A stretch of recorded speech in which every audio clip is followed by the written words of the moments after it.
On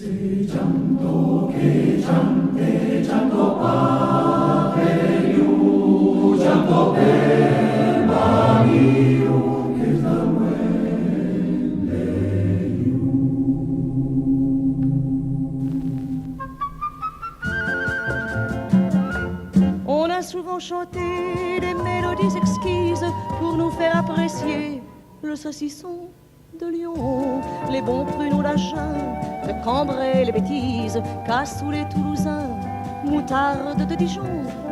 Il y a même une samba chantant le steak tartare. Mais qu'a-t-on fait pour tes nougats? Montélimar. Et bonjour Bénédicte. Addio Sébastien, bonjour à tutti. Siamo russi di vous accueillir en nostre, aux portes des provinces, dins la pulida villa de Montélimar, capitale du fameux nougat. Escale gourmande des estivants sur la route des vacances. E Anna vous faire descubrir un lieu bien particolari che fa partie de notre patrimoine. Dins la langue maïrale, Et la langue nostra. Et surtout en français. Et di che ne vere. Une caire, bien proche de la Nationale 7, notre aérodrome de Montélimar en Cône, le mail ancien de la Drôme. Et surtout, le musée des avions de casse. Alors, en route. Seguissant la Nationale 7 et cap au sud. Amen.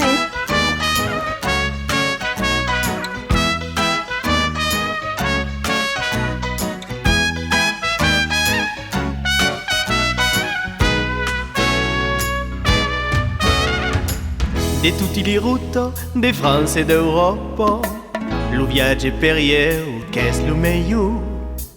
En auto, também en stop, is aquel que mène mieux jour. National 7, la faut prendre canin a rumo a 7, que sigun 2, 3, 4, 5, 6, 7, es une route qui fait recette.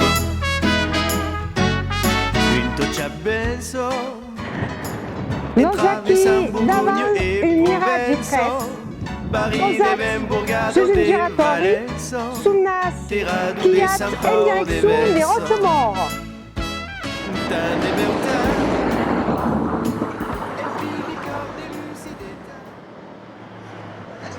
Nous sommes sur le rond-point de Villepré et sur ce rond-point, en bordure de National 7, il y a un avion de posé sur un gros tas de gravier. Qu'est-ce que c'est?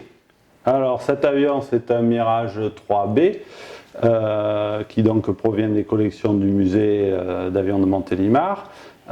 Cet avion a été mis en place dans la nuit du 27 au 28 juin 2016.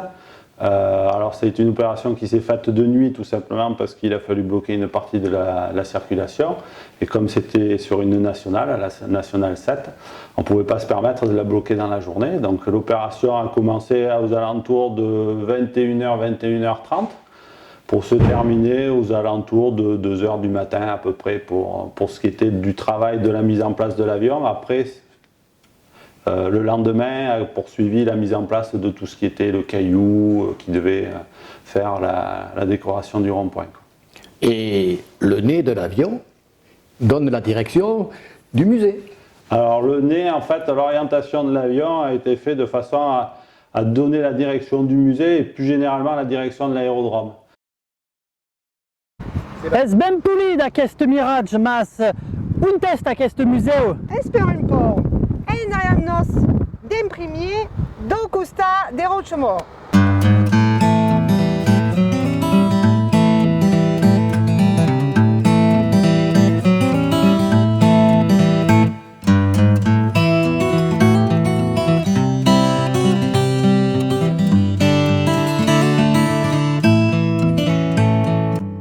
Aulien, qui a sur son espéron volcanique le Castellar et le village ancien des Rochemort susveille rose des empueils le siècle XI.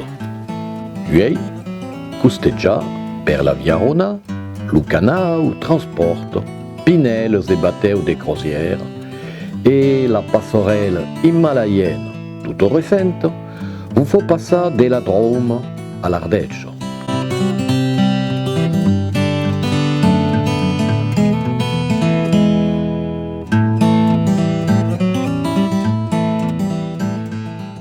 Lo paneu indicateur nous donne la direction d'Ancon per arribar fin à l'aérodrome. Ancon, port important à passoter, village de bateliers, amb sa glaise, qu'er lo signal per les aviators de s'aprestar a se pausar. Faut dire que situa dins une via de passage fort importante.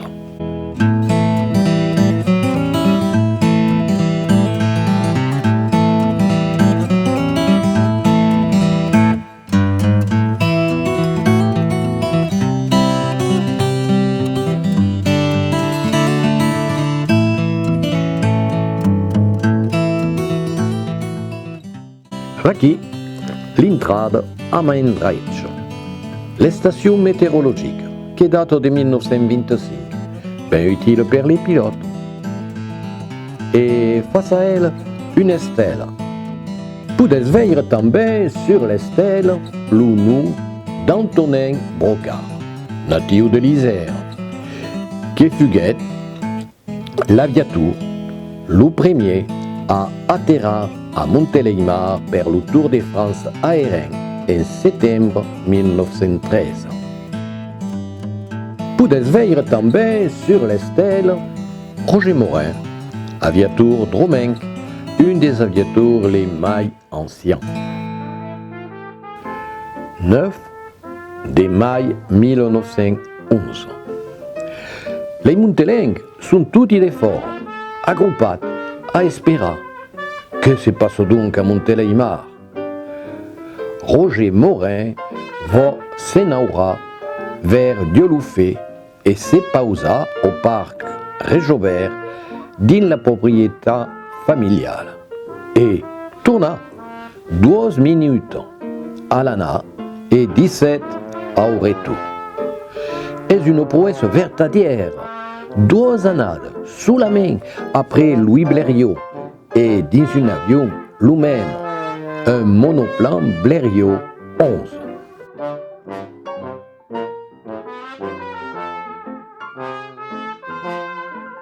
Mais n'étaient pas à l'aérodrome, les Montelencs.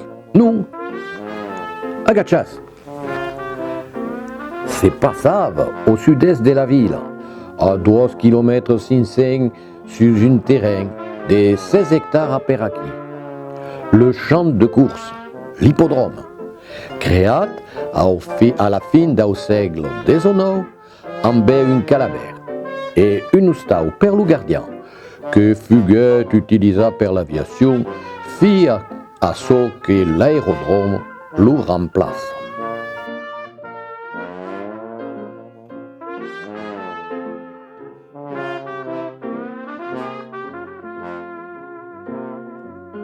C'est faguère mai d'une manifestation aérienne sur ce terrain, et ben présade des estadiants. Là derrière, c'est faguette au mes de mai 1914. La guerre arrivava.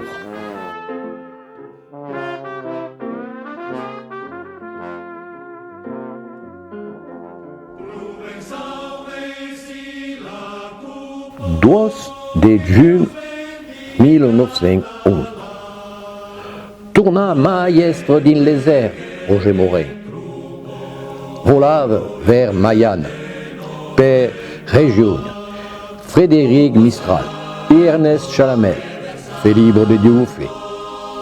Et l'autour de Mireille, li dédiquette son nom un avion marqué. Espandis tes ailes, monto que montoras, rende plus belle veilleras qu'en terre provençale. Et nous qui arriva à l'aérodrome Montélimar-Ancon. Et vous savez d'où vient cette nous? C'est sono Comaco perché au moment de sa création dins fins des années 1920-1925, los terrenys appartenien a des gens de Montélimar et també a des paysans d'Ancona. Fugueren ocupats per l'aerodrome. Uei, tots les hectares són utilitzats per l'aeroclub Porto de Provença, per les ULM et les autogirs també, per l'aéromodelisme et també per le musée des avions de casse. Après la guerre, la ville récupérait le terrain. C'est décidé alors la création d'un aérodrome et limite de la commune d'Ancona, d'une superficie de 24 hectares à Peraqui, à la débute.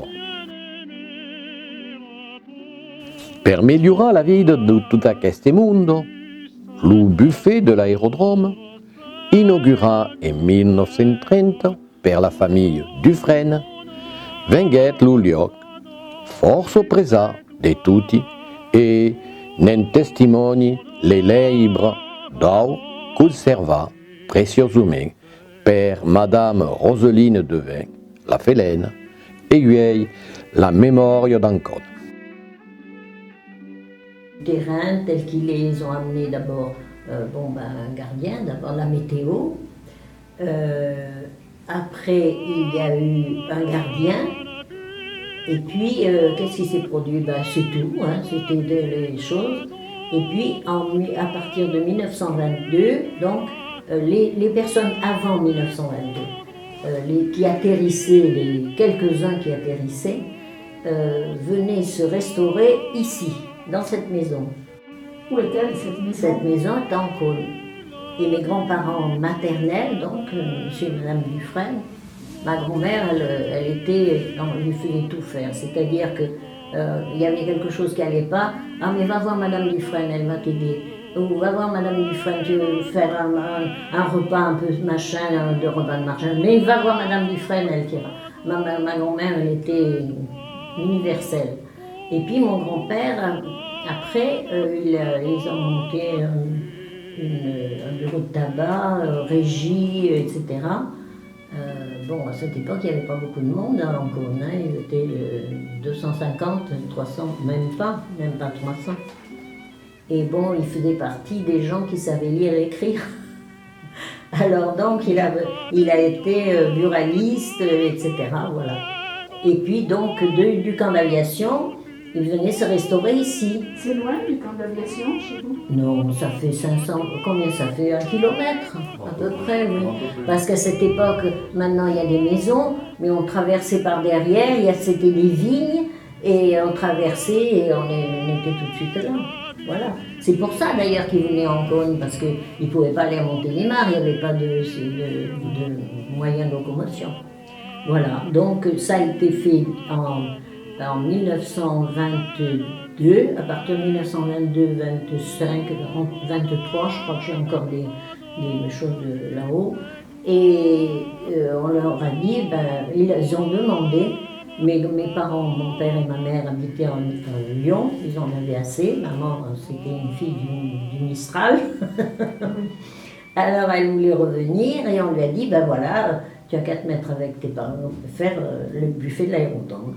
Alors là, j'ai tous les installations, les choses, c'était tout petit, c'était pas aéroscale, hein, c'était, voilà. Et je crois que j'ai une photo, voilà, ça c'est la pergola, ça a été fait en plusieurs temps. Ça c'est la première terrasse où il y a plein de monde déjà. Et il y a une aviatrice là, elle nous arrivait avec... comment dirais-je, dans cette espèce de combinaison blanche. Alors il y avait Maryse Lix, Maryse Bastier, je ne sais plus qui, et puis quand elles arrivaient de faire leur trajet, comme elles avaient très froid, il n'y avait pas la climatisation à cette époque. Alors elles venaient dans la cuisine de maman, elles ouvraient le four et mettaient leurs pieds là-dedans, tellement elles avaient froid. Voilà. Montélimar et Ancona veguèrent volar. Force avions di Luceu, amb la création d'une école de pilotage créée en 1933 grâce à la crompe d'un Potès 36 et des 12 moniteurs des trilles, Monsieur Espiard et Monsieur Gaston Vernier. Se tournèrent des banards, des meetings, des paracasudaggi, manifestations diverses. Fuguet inaugura officiellement en 1925 sous le nom d'Aéroclub de la Drôme et de l'Ardèche, tant comme les stations météorologiques. Une manifestation à l'honneur du pilote Jean Mermoz, défunta en 1936, s'est faite também à l'aérodrome. 1936, faisait também le passage du dirigeable Graf Zeppelin qui faisait le trajet de Friedrichshafen en Allemagne à Rio de Janeiro, au Brésil. Malheureusement, la guerre arrivait. Au mois de novembre 1942, les Allemands occupèrent l'aérodrome. Des morts de leur passage, les pistes, des mènes des camions empierrats qui étaient utilisés pour en escondre les avions au bout, dans une mène de paredes sous une paregla, en baie de tendes et de branques.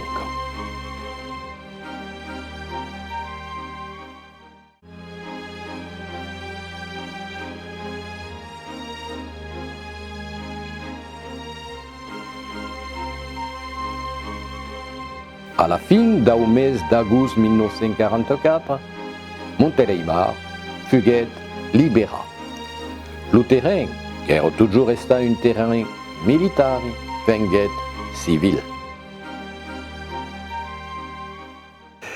Et l'aérodrome fut force aux pilotes qui venaient s'entraîner pour faire de la voltige.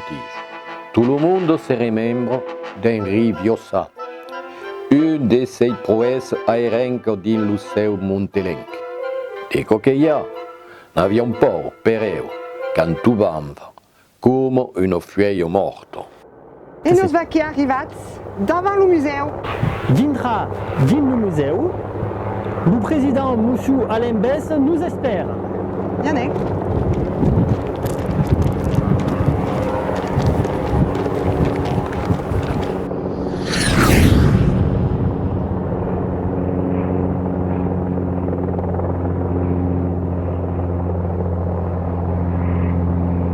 Et nous voici donc à l'entrée du musée, en compagnie de M.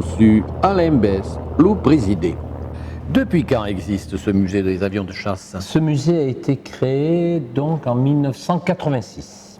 Et qui l'a construit, l'a créé? Alors qui l'a créé? Le musée a été créé, donc a été pensé par Bernard Carrier, qui est un ancien pilote de chasse, qui habitait Montélimar, qui habite toujours d'ailleurs Montélimar.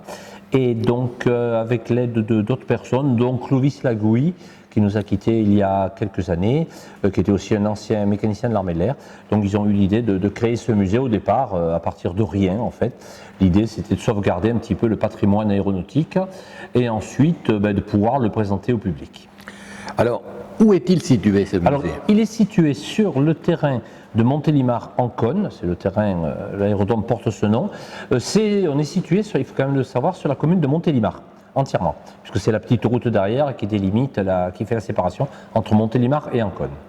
Et vous avez une grande superficie pour Oui, le terrain est assez grand, je ne sais plus combien d'hectares, mais c'est assez important. Et le musée actuellement dispose de 25 000 m² environ, donc en deux parcelles, la parcelle principale où sont les hangars, et de l'autre côté de la petite route, effectivement, encore une parcelle qui nous sert pour nos fêtes et nos événements et nos expositions. Alors, il y a des avions, bien sûr. Est-ce que vous vous rappelez le premier avion arrivé au musée? Alors le premier avion, moi je ne me rappelle pas parce que je suis arrivé bien après, hein. Le musée a 30 ans et moi je suis là que depuis 20 ans, mais c'était un ouragan et il avait été récupéré par une équipe de furieux à l'époque, dont faisait partie Marc Bussy. Il venait de Tours-Sorigny. Tours-Sorigny, c'est dans l'Indre, c'est un petit peu au sud de la base aérienne de Tours. Il était en bon état? Alors il était en pas très bon état, mais il a été depuis restauré et présenté au public dans les meilleures conditions. Alors actuellement, vous avez beaucoup d'avions, et combien? Alors environ 66 avions. Certains sont visibles, une grande partie visible par le public, mais certains ne sont pas visibles pour des raisons particulières. Ils ne sont pas remis en état, ils ne sont pas restaurés, ils ne sont pas présentables, ou comme le Bronco par exemple, est mis dans un hangar. Cet avion est dans un hangar qui n'est pas visitable par le public, donc on ne peut pas le voir. Bon. Alors, tous ces avions sont des avions de chasse, mais ils avaient des rôles bien particuliers. Oui, alors c'est un musée d'avions de chasse, mais on a quand même quelques avions, comme le DC-3, comme le Dassault 312, qui étaient des avions plutôt de transport. En fait, le DC-3 ayant participé au parachutage des soldats qui venaient en juin 1944 libérer la Normandie. Mais la plupart des avions sont des avions de chasse. Alors bien sûr, il y en a qui étaient plutôt des vrais chasseurs, c'est-à-dire faits pour l'interception en altitude d'avions ennemis. D'autres sont des chasseurs bombardiers et d'autres purement des bombardiers.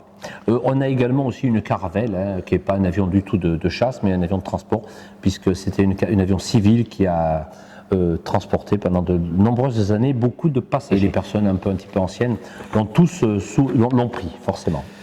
Alors, où trouvez-vous tous ces avions? Alors ces avions, on les trouve un petit peu partout. On les trouve bien sûr auprès des armées de l'air françaises, bien sûr, auprès des armées étrangères, puisqu'on a des avions qui viennent d'Allemagne, qui viennent de Suisse.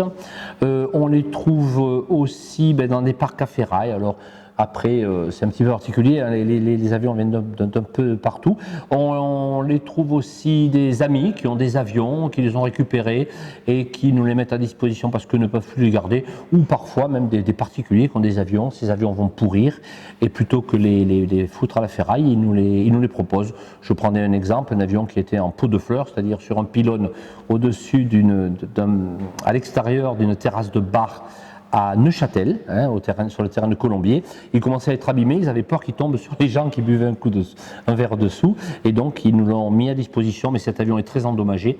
On essaiera un jour de le remettre en état. Pilâtre de Rosier et le marquis d'Arlande semblent être encara aquí, a nous agacha, des nau de la nacelle de sa montgolfière.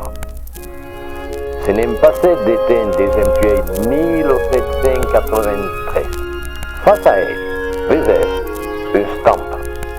L'avion, le premier, compas per l'aérodrome, avion d'entraînement et de voltige, butta in service en 1937.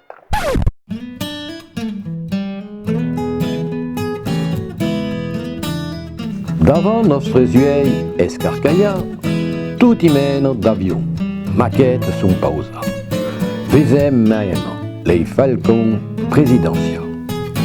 Et des forts sont quasiment une septantaine d'avions qui sont restaurés par une équipe de mécaniciens fort adroits et passionnés.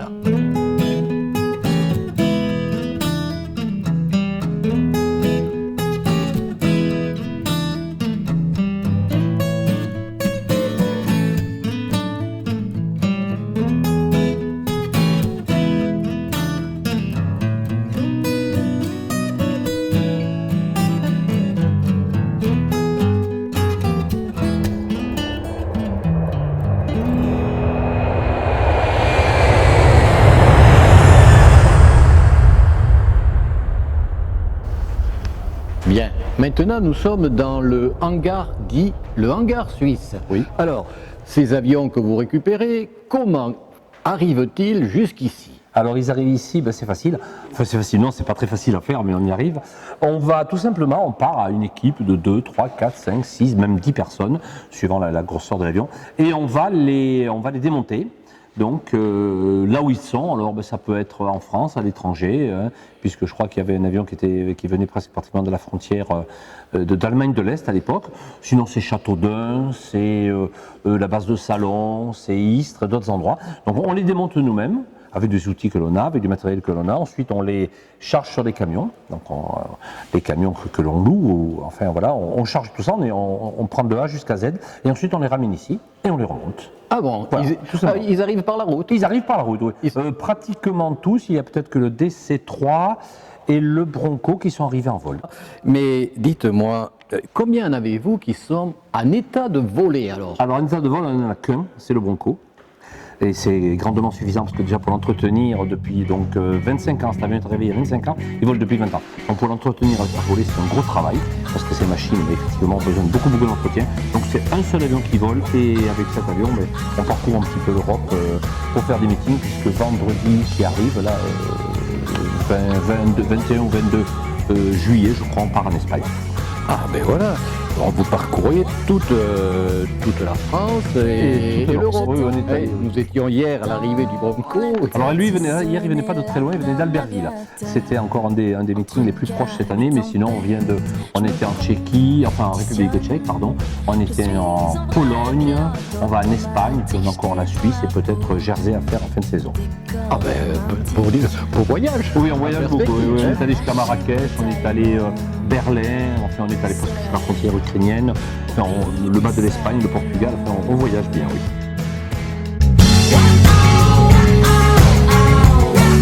Si j'avais su te dire ces mots que tu m'inspires, ta compagnie s'appelle plaisir, turbulence impossible d'atterrir. Bien sûr, tout ça, ce sont vos activités futures, vos projets.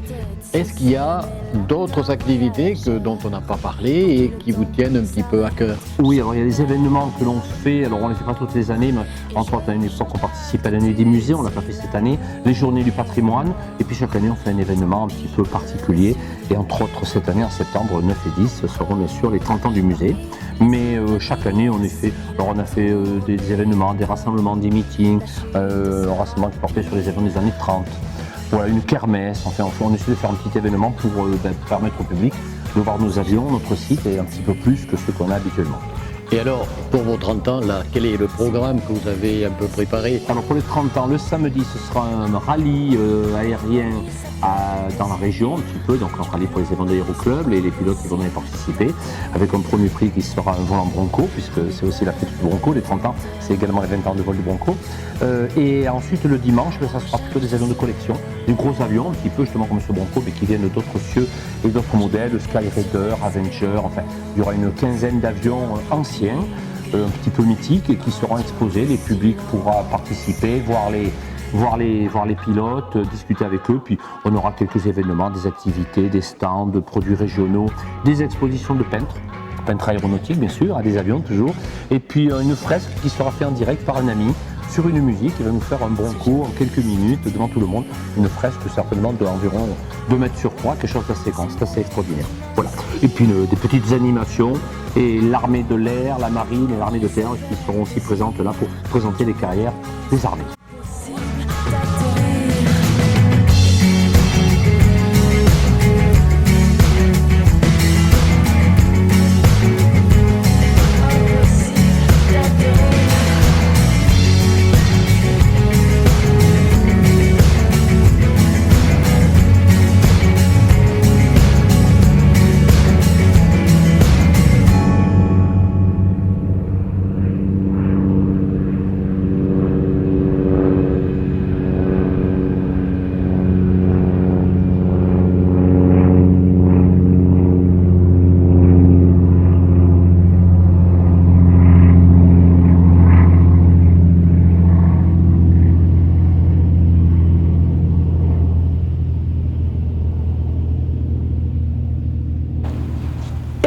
Qui digne d'une calabère force grand, qu'une te moulou d'aviou.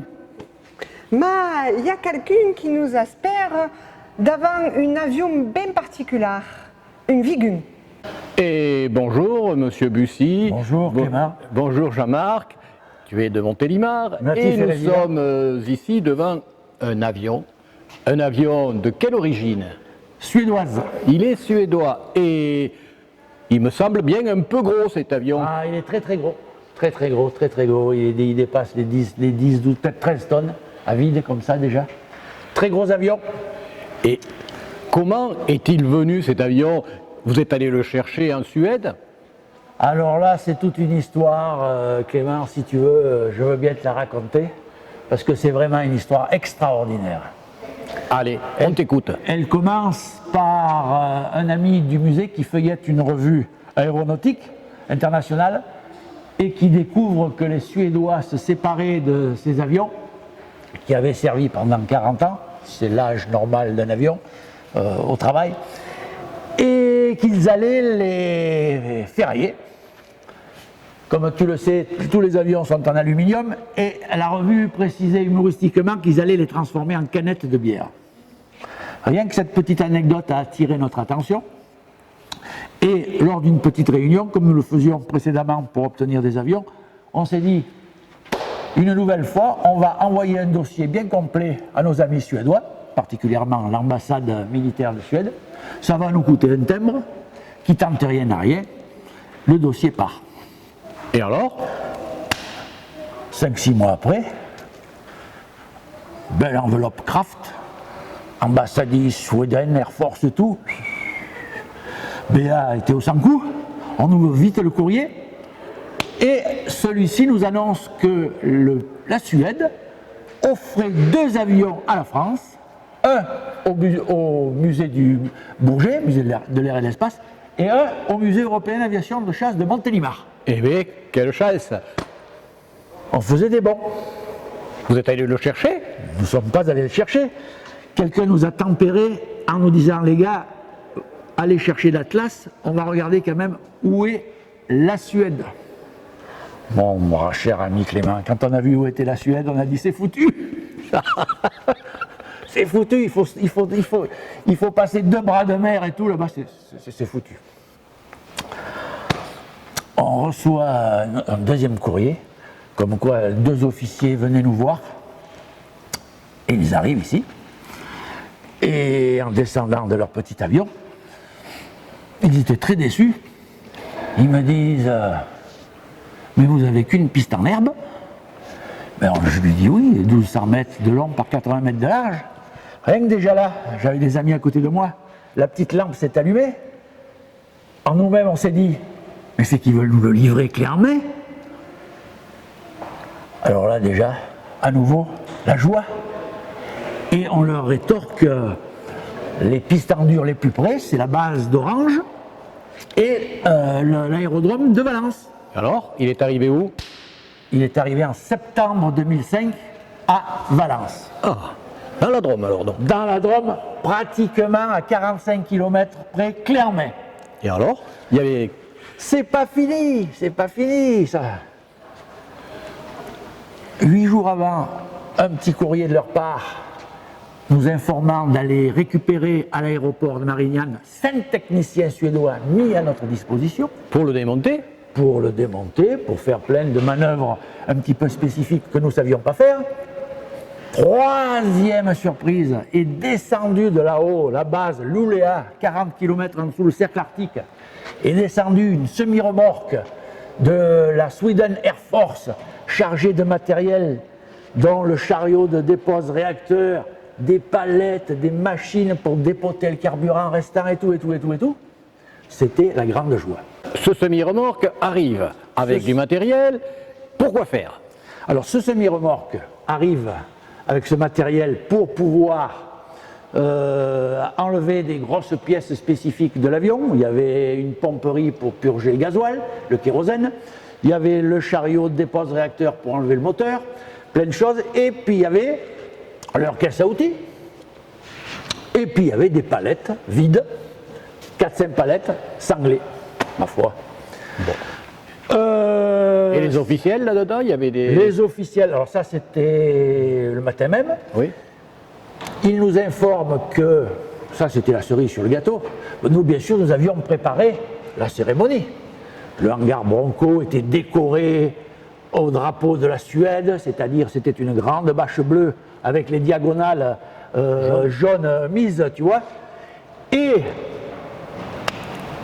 ils nous disent, il faut aller à la gare, récupérer monsieur l'ambassadeur qui arrive au TGV. La totale, monsieur l'ambassadeur, son attaché militaire, son épouse, nous avons fait une fête ce soir mémorable. Bon. Et ça c'était en fin de semaine, et on a commencé à travailler la semaine d'après, sachant que nous avions à notre disposition les 5 techniciens pour la semaine. Tout ça gratuit. Et ça nous a coûté au départ un timbre. Faut pas l'oublier, ça. Hein. Alors, un thème, tout le monde était là, l'avion était à Valence. Les techniciens à notre disposition. Et la moitié des techniciens basés dans un gîte super sympa à la Bâtie-Roland chez un copain. Une autre moitié des techniciens dans une maison de caractère de chez notre ami Jean-Loup à Mirmande. Ils étaient au 100 coups. Le matin, ils se levaient au milieu des arbres fruitiers, des oliviers et tout. Et on attaquait le boulot. On travaillait que le matin.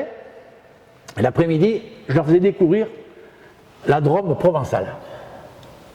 Le matin, vous travaillez, l'après-midi, vous vous promenez. C'était à quel moment? C'était dans le printemps? Non, c'était en septembre. Ah, en septembre. C'était en septembre 2005. Donc l'après-midi, on visitait la Drôme provençale. Et puis on s'arrêtait un petit peu dans tous les supermarchés parce qu'ils voulaient pour s'acheter des spécialités. Un petit peu. Hein. Et alors, donc, le semi-remorque. Le semi-remorque. Il est remonté en Suède. Le semi-remorque, bien sûr, est remonté en Suède. Et dans ces palettes, qu'est-ce que vous y avez mis? Alors, ces palettes qui étaient là, il y en avait 3, avec des éléments gerbables de 30 cm. Ils ont bourré de jus de raisin de la région, des confits, des foie gras, des conserves et tout. Ils en ont rempli 2 palettes pleines. Ils ont cerclé les colis. Ils ont mis l'étiquette Sweden Air Force. Up, down, ne pas toucher, military, et tout ça est monté là-haut, tranquillement. Alors, si je comprends bien pour finir, chaque fois que tu passes devant cet avion, c'est une multitude de souvenirs qui apparaissent. C'était en dehors de cette masse métallique, oui. Que c'est des souvenirs à nous tous concernant cette épopée suédoise fabuleuse, parmi plein d'autres, mais celle-là particulièrement, ça a été quelque chose. Et je te passe les soirées mémorables avec l'accordéon et tout, pâté, fait. Nous sommes ici dans un atelier, l'atelier de restauration des avions, et nous sommes en compagnie de monsieur Nicolas Charéron. Bonjour monsieur Nicolas Charéron, vous pouvez un peu vous présenter? Eh ben, donc, je travaille au Musée européen de l'aviation de chasse, plus particulièrement sur la restauration des avions et l'entretien du site en général. Donc toute la partie restauration est faite dans le cadre des différents ateliers, et là on se trouve plus particulièrement dans l'atelier bois destiné à la restauration d'un avion classé monument historique depuis 2012. Et cet avion s'appelle comment? Alors cet avion, c'est un Potez 36. Il est sorti des chaînes d'assemblage de l'usine Potez à Méholt en 1932, en décembre 1932. Et depuis, il en reste plus que 3 exemplaires. Donc c'est ce qui fait la rareté de la machine. Et là, on est en train de la restaurer pour la remettre en état de vol. Et à terme, ça sera le seul Potez 36 en état de vol. Cette usine, nous avait dit qu'elle était située où? À Méholt, dans la Somme. C'est l'usine originelle de Henri Potez. Cet avion, donc fabriqué en 1932, a volé à l'aéroclub de Bourg-en-Bresse. Après, a été accidenté, a traversé la Seconde Guerre mondiale dans un garage, ce qui a permis à la machine d'être sauvée. Et après, il a recommencé à faire des vols petit à petit, après la Seconde Guerre mondiale, jusqu'en 1951 où il a été accidenté. Et depuis, il ne vole plus. Alors, cet avion est en cours de restauration. Il est, je vois, en bois, essentiellement. Oui. Quel type de bois vous utilisez? Alors, pour les structures principales de la machine, c'est essentiellement des résineux, donc ça peut être du spruce, de l'hemlock ou du pin d'Oregon. Et après, on utilise 2 types de contreplaqué. Un contreplaqué qui est beaucoup plus rigide, qui est du contreplaqué de bouleau, et un contreplaqué d'Okoumé, qui est une variété d'acajou, qui a une couleur un peu plus rouge, et qui permet en fait d'avoir une résistance un petit peu moindre que le contreplaqué de bouleau, mais qui est beaucoup plus légère aussi. Et pour entoiler? Alors, à l'origine, les avions, comme le Potez 36, étaient entoilés avec des toiles naturelles, c'était soit du lin, soit du coton. Et maintenant, on utilise des toiles synthétiques qui sont thermoformables, thermorétractables plutôt, et qui permettent en fait d'avoir une durée de vie beaucoup plus importante. Les toiles naturelles, à l'époque, avaient une durée de vie de l'ordre de 5 ans. Au bout de 5 ans, il fallait réentoiler la machine. Là, on a une durée de vie, si l'entoilage est bien fait, qui est presque la durée de vie de l'avion. Et là, vous avez fait 2 ailes.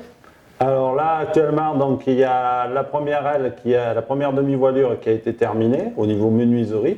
Là, on est en train de finir la deuxième qui, en fait, avance petit à petit. Il reste encore des collages à faire, la mise en place de l'aileron à l'arrière et après la mise en place de tous les tubes de compression et des cordes à piano. Et vous avez le moteur de cet avion? Alors le moteur, on a la chance d'avoir le moteur de la machine, c'est le moteur d'origine du Potez, c'est-à-dire c'est son moteur de 1932. C'est un Samson 7AC qui développe 95 chevaux et qui fait à peu près 95 kg de poids.